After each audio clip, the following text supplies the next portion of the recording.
Hello everyone, welcome to this video, and in this video I'm going to show you how you can fix if you're getting the message cannot connect to App Store on your iPhone.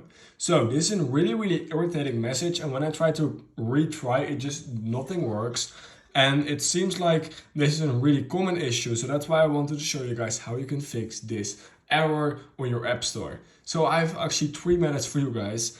The first one you simply want to do is you want to go and head over into settings, and you want to make sure that a VPN is not connected.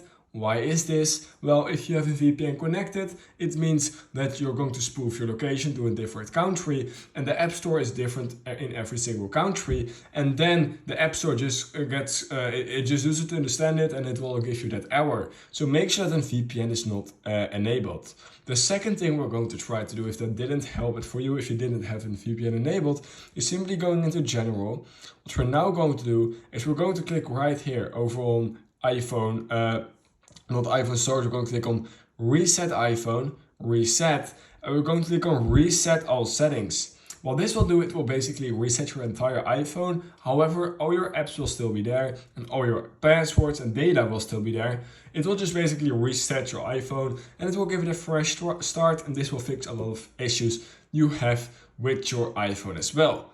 Then the third thing you may want to try is you want to make sure to be able to be connected to Wi-Fi or cellular mode. If you don't have Wi-Fi connected on your phone, then this could also cause some issues with the App Store.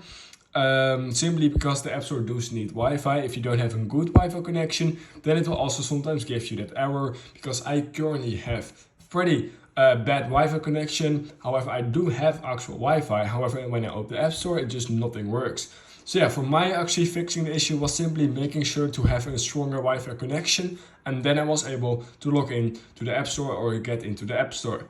So yeah, let me down below in the comments if any of these fixes fixed it for you.